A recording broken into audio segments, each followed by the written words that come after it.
Oxidation state and variable valency. All transition elements except first and last member, अगर पहले और आखिरी member को छोड़ दें, जैसे हम 3D सीरीज की बात करें तो स्कैंडियम 21 को छोड़ दीजिए जो पहला मेंबर है, और जिंक 30 को छोड़ दीजिए, तो इनके अंदर वेरिएबल ऑक्सीडेशन स्टेट नहीं होती। तो ऐसे हर सीरीज में, 4D सीरीज में भी, 5D में भी, all transition except first and last member elements, all transition elements of the series, पहला और आखिरी छोड़ दें, exhibit a number of oxidation state। तो यहाँ पे वेरिएबल ऑक्सीडेशन स्टेट आपको देखने को मिलती है। तो वेरिएबल ऑक्सीडेशन स्टेट में हमें क्यों ऐसा देखने को मिलता है? Because transition element have their valence electrons in two different sets of orbitals। देखिए, ट्रांजिशन एलिमेंट्स के अंदर पहली शेल, दूसरी, तीसरी, चौथी, अगर 4 शेल की हम बात कर रहे हैं 3D सीरीज, तो 4s सब शेल भी आपका पार्टिसिपेट करेंगे, इसके इलेक्ट्रॉन्स भी, और यहाँ पे n-1d के इलेक्ट्रॉन्स भी पार्टिसिपेट करेंगे बॉन्डिंग में। तो आप देख सकते हैं कि n-1d और ns इलेक्ट्रॉन्स, यानी कि वैलेंस शेल के s इलेक्ट्रॉन्स और अंदर वाली शेल के n-1 के d इलेक्ट्रॉन्स पार्टिसिपेट करते हैं बॉन्ड फॉर्मेशन में। तो 2 शेल के वैलेंस इलेक्ट्रॉन्स आप गिनते हो।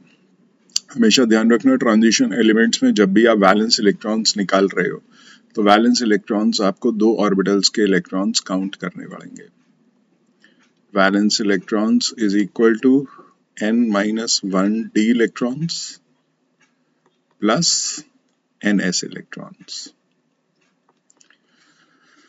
तो ये दोनों पार्टिसिपेट क्यों करते हैं? क्योंकि इनके बीच में n-1d और ns के बीच में बहुत स्मॉल एनर्जी डिफरेंस है। आप खुद देखो, 4s के बाद आप 3d भरते हो तो एनर्जी डिफरेंस बहुत कम है, इसलिए 4s इलेक्ट्रॉन्स और 3d इलेक्ट्रॉन दोनों बॉन्डिंग में पार्टिसिपेट करते हैं। Thus both energy levels can be used for bond formation। Excited state में अगर आप देखो तो n-1d इलेक्ट्रॉन्स बिकम बॉन्डिंग। जब आप एटम को या किसी भी एलिमेंट को हीट करते हैं, एक्साइटेड स्टेट में लेके आते हैं, तो n-1d इलेक्ट्रॉन्स बॉन्डिंग हो जाते हैं, यानी कि उसके इलेक्ट्रॉन्स पेयर्ड हैं तो अनपेयर्ड हो जाते हैं, जिसकी वजह से अनपेयर्ड इलेक्ट्रॉन्स बॉन्डिंग में पार्टिसिपेट करते हैं, और ये वजह हो सकती है एक वेरिएबल ऑक्सीडेशन स्टेट की। तो वेरिएबल ऑक्सीडेशन स्टेट क्यों होता है? उसका सिंपल आंसर n-1d और ns इलेक्ट्रॉन्स में बहुत स्मॉल एनर्जी डिफरेंस है। तो ns इलेक्ट्रॉन्स के बाद n-1d इलेक्ट्रॉन्स भी पार्टिसिपेट करते हैं बॉन्ड फॉर्मेशन में, और वो भी n-1d वो इलेक्ट्रॉन एक्साइटेड स्टेट में अनपेयर्ड हो जाते हैं, यानी कि बॉन्डिंग हो जाते हैं, इसलिए बॉन्ड फॉर्मेशन में उनका पार्टिसिपेशन होता है। इन +1 एंड +2 ऑक्सीडेशन स्टेट, अगर कोई भी एलिमेंट +1 और +2 ऑक्सीडेशन स्टेट शो कर रहा है, जैसे Cu पॉजिटिव या आप Cu2 पॉजिटिव ले सकते हैं, Fe2 पॉजिटिव ले सकते हैं, तो सिर्फ ns इलेक्ट्रॉन्स ज्यादातर पार्टिसिपेट करते हैं, ठीक है, और बॉन्ड फॉर्मेशन में +1 और +2 में। लेकिन जब आप किसी भी मेटल की ऑक्सीडेशन स्टेट किसी कंपाउंड में +3 से +7 के बीच में है, तो दोनों इलेक्ट्रॉन्स पार्टिसिपेट करते हैं, ns भी और n-1d इलेक्ट्रॉन्स दोनों ही पार्टिसिपेट करेंगे, क्योंकि s में तो 2 ही हैं। अगर 3 और 4, 5, 6 ऑक्सीडेशन स्टेट है तो d वाले इलेक्ट्रॉन्स भी पार्टिसिपेट कर रहे हैं। ऐसा देखने में आया है कि आयनिक बॉन्ड्स जनरली +2 और +3 ऑक्सीडेशन स्टेट में ही मिलते हैं। अगर किसी भी एलिमेंट की ऑक्सीडेशन स्टेट +2 और +3 है तो आप कह सकते हैं कि ज्यादातर ये बॉन्ड्स आयनिक हो सकते हैं। लेकिन अगर इससे हायर ऑक्सीडेशन स्टेट में आप चले जाएंगे तो बॉन्ड्स फॉर्म जनरली कोवेलेंट हो जाते हैं, और कोवेलेंट बॉन्ड कौन फॉर्म करता है? d इलेक्ट्रॉन्स, क्योंकि d इलेक्ट्रॉन्स शेयर होते हैं, ये ट्रांसफर नहीं होते। तो +1 और +2, ये +2 और +3 में आप कह सकते हैं कि यहाँ पे आपका आयनिक बॉन्ड हो सकता है, लेकिन आगे d वाले इलेक्ट्रॉन्स जनरली ये शेयर होते हैं और कोवेलेंट बॉन्ड बनाते हैं। तो इससे बड़ी ऑक्सीडेशन स्टेट जनरली कोवेलेंट होती है, जिसको आप जस्टिफाई फजान रूल से भी कर सकते हैं। Higher the oxidation state of metal cation, more the covalent nature. Fajans rule में इस तरीके से बताया जाता है। The elements which show the greatest number of oxidation states, सबसे ज्यादा, जैसे 3D सीरीज है, 3D सीरीज में सबसे ज्यादा ऑक्सीडेशन स्टेट कौन शो करता है? तो वो जनरली एक तो नियर या मिडिल ऑफ सीरीज में पाया जाएगा, और जैसे आप 3D ट्रांजिशन सीरीज में मैंगनीज को ले लीजिए, ये highest number of oxidation state show करता है फ्रॉम +2 टू +7, और मैंगनीज यहाँ पे 3D सीरीज को बिलोंग करता है। ये स्कैंडियम, टाइटेनियम, वेनेडियम, क्रोमियम के बाद मैंगनीज मिड ऑफ सीरीज में आता है, और इसके आगे आयरन, कोबाल्ट, निकल, कॉपर, जिंक। तो मिड ऑफ सीरीज में ये आपका मिलता है 1 2 3 4 5, तो 10 एलिमेंट है और ये 5वीं पोजीशन ऑक्युपाई कर रहा है।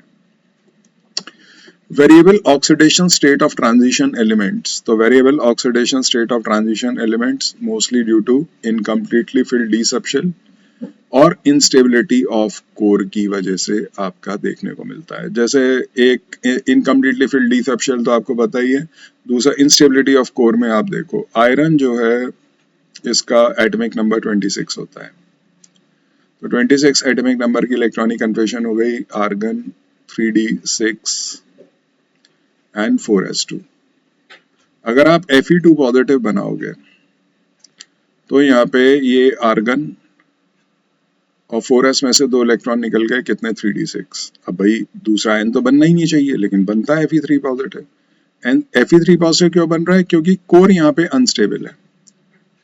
आर्गन के बाद अगर यहाँ पे एक इलेक्ट्रॉन और जाएगा तभी Fe3 पॉजिटिव बनेगा 3d5। Now 3d5 is more stable than 3d6 because half filled and completely filled subshells are more stable। तो ये कोर जो था, कोर मींस वैलेंस इलेक्ट्रॉन हटने के बाद जो बची है configuration, that is called core.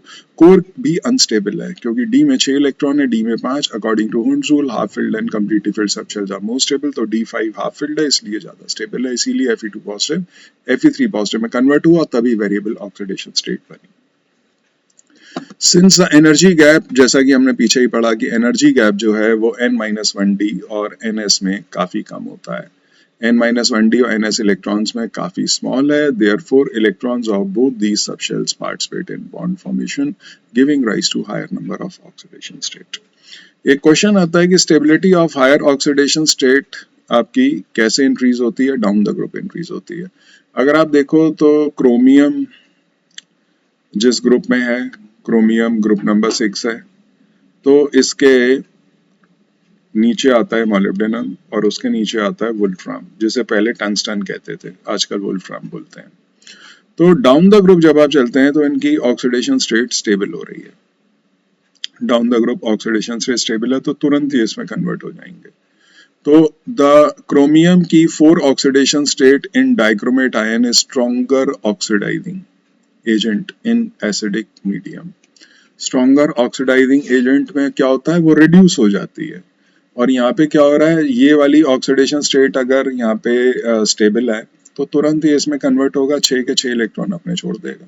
Chromium में अगर आप देखो तो कितने इलेक्ट्रॉन होते हैं, ये होता है आर्गन 24 एटॉमिक नंबर है, 24 एटॉमिक नंबर होता है, तो ये इसको लिखा जाता है एक्सेप्शनल कॉन्फ़िगरेशन है 3d5-4s1। सारे के सारे इलेक्ट्रॉन अगर ये छोड़ दे तो ये इसमें कन्वर्ट हो जाएगा Cr6 पॉजिटिव। बट ये स्टेबिलिटी आपकी जो है सबसे ज्यादा +6 की किस में है? +6 अगर यहाँ क्रोमियम को डाइक्रोमेट में आप देखो Cr2O7 2 नेगेटिव में, तो ऑक्सीडेशन स्टेट कितनी है? +6 है, लेकिन ये कम स्टेबल है। ठीक है, इसीलिए ये क्या हुआ, ये +3 में कन्वर्ट हो जाता है। डाइक्रोमेट आयन तभी यहाँ पे इलेक्ट्रॉन गेन करके इसमें रिड्यूस हो जाता है क्रोमियम, तो वो ऑक्सीडाइजिंग एजेंट का काम करता है क्योंकि खुद रिड्यूस हो रहा है। लेकिन डाउन द ग्रुप आप चलेंगे तो ऐसा नहीं।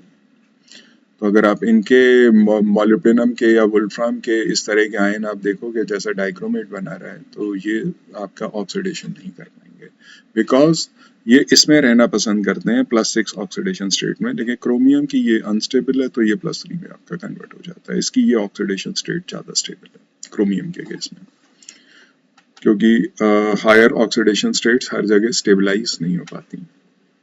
Oxidation state of metal in a solvent, oxidation state अगर आप किसी मेटल की सॉल्वेंट पे भी डिपेंड करती है, और वो नेचर ऑफ सॉल्वेंट कैसे। Cu positive is unstable in water and में undergo oxidation whereas Cu2 positive stable है। अगर आप कॉपर पॉजिटिव आयन को पानी में रखेंगे एक्वस, तो ये तुरंत इलेक्ट्रॉन छोड़ देगा और किस में कन्वर्ट हो जाएगा? Cu2 पॉजिटिव में।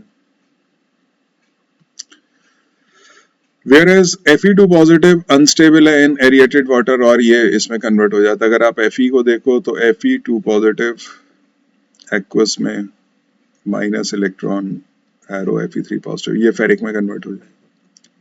तो नेचर ऑफ सॉल्वेंट पे आपका डिपेंडेंट है। पानी के अंदर ये दो कुछ एग्जांपल्स हैं जिसमें हायर ऑक्सीडेशन स्टेट ज़्यादा स्टेबल है ड्यू टू स्टेबिलिटी, और स्टेबिलिटी हायर ऑक्सीडेशन स्टेट की वजह है हायर हाइड्रेशन एनर्जी। जितनी ज़्यादा हाइड्रेशन एनर्जी निकलेगी वो इस बात पे डिपेंडेंट है कि कितना चार्ज है आयन पे।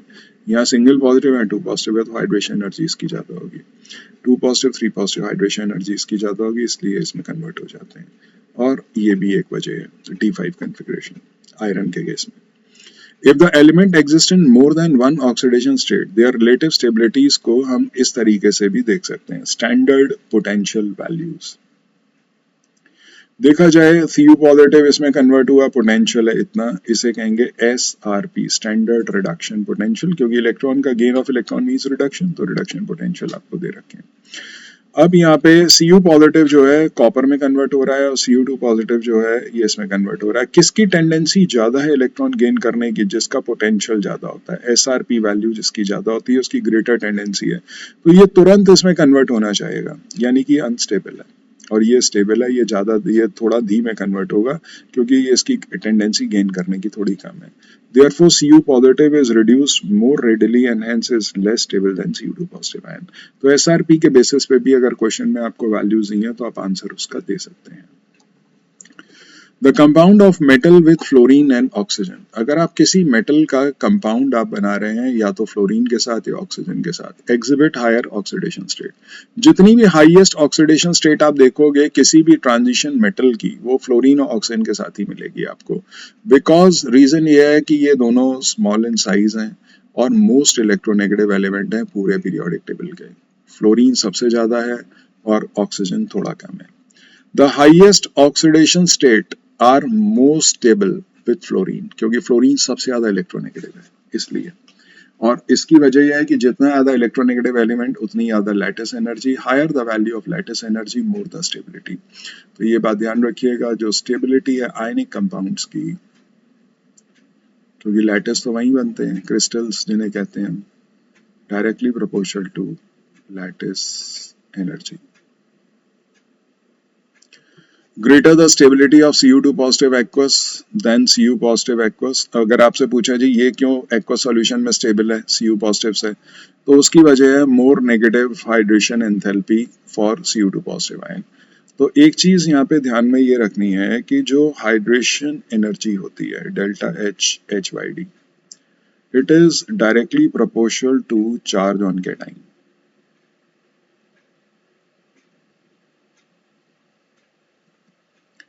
and inversely proportional to size of cation। तो यहाँ पे चार्ज किस पे ज्यादा है? Cu2 पॉजिटिव पे, इसलिए हाइड्रेशन एनर्जी ज्यादा है। हाइड्रेशन एनर्जी ज्यादा है तो स्टेबिलिटी भी ज्यादा है, तो stability directly proportional to hydration energy and so on, ये आप कह सकते हैं। अब एक क्वेश्चन ये आता है कि अगर ये हाईएस्ट मेटल की हाईएस्ट ऑक्सीडेशन स्टेट फ्लोरीन के साथ भी बन रही है, ऑक्सीजन के साथ भी बन रही है, तो लेकिन दोनों में से सबसे ज्यादा स्टेबल किसके साथ होगी? ऑक्सीजन के साथ हाईएस्ट ऑक्सीडेशन स्टेट ज्यादा स्टेबल देखने को मिली है in comparison to fluorine. Reason ये है ability of oxygen to form multiple bonds and some other metal ion. एक एग्जांपल से समझिए, यहाँ पे अगर मैं इस वाले एग्जांपल में आप देख रहे हो कि Mn के चारों तरफ ऑक्सीजन है और 4 ऑक्सीजन है, Mn की ऑक्सीडेशन स्टेट अगर आप यहाँ निकालोगे MnO4 में तो +7 आएगी। MnO4 नेगेटिव में इसकी ऑक्सीडेशन स्टेट +7 है। X मान के निकाल लीजिए, ऑक्सीजन -2 × 4 इज इक्वल टू -7, तो X निकालोगे तो ये आ जाएगा, यानी कि X, ये इक्वेशन बनेगी X + 4 × ऑक्सीजन की ऑक्सीडेशन स्टेट -2 होती है इज इक्वल टू -1। सॉल्व कर लीजिए, X इज इक्वल टू +7 आएगा। तो अब Mn की ऑक्सीडेशन स्टेट को 7 कैसे ये कर रहा है? 2 वैलेंसी इधर हैं, 2 इधर हैं, 4 हो गई, 2 इधर हैं, 6 हो गई और एक ये 7, एक ये नेगेटिव चार्ज है, तो 4 ऑक्सीजन आइटम आए। सपोज करिए अगर यहाँ पे हमें फ्लोरीन लगाना पड़ता, तो फ्लोरीन कितने लगाने पड़ते? 1 2 3 4 5 6 7 फ्लोरीन लगाने पड़ते हैं, क्योंकि फ्लोरीन तो मल्टीपल बॉन्ड बनाता नहीं है, यानी कि डबल बॉन्ड बनाता नहीं है, ऑक्सीजन तो बनाता है। तो यहाँ पे 7 फ्लोरीन आपको चाहिए होंगे। सोचिए रिपल्शन कितना बढ़ जाएगा फ्लोरीन्स के बीच में। फ्लोरीन्स के बीच में रिपल्शन इतना बढ़ जाएगा कि ये कंपाउंड अनस्टेबल हो जाएगा। इसलिए अगर ऑक्साइड और फ्लोराइड में अगर देखें, कंपेयर करें, तो फ्लोराइड आपका अनस्टेबल कंपाउंड देगा इन कंपैरिजन टू ऑक्सीजन। एक तो नंबर रिड्यूस हो गया, वो क्यों हुआ? क्योंकि डबल बॉन्ड बनाने की टेंडेंसी है। इसीलिए लिखा है oxygen stabilise the highest oxidation state even more than fluorine because of ability of oxygen to form multiple bond with some metal ions. तो इसलिए अगर Mn के साथ फ्लोरीन भी कंबाइन कर रहा है, ऑक्सीजन भी कर रहा है, तो ये कंपाउंड ज्यादा स्टेबल होगा परमैंगनेट या manganate in comparison to Mn के फ्लोराइड्स के एग्जाम्पल अगर हम देखते हैं।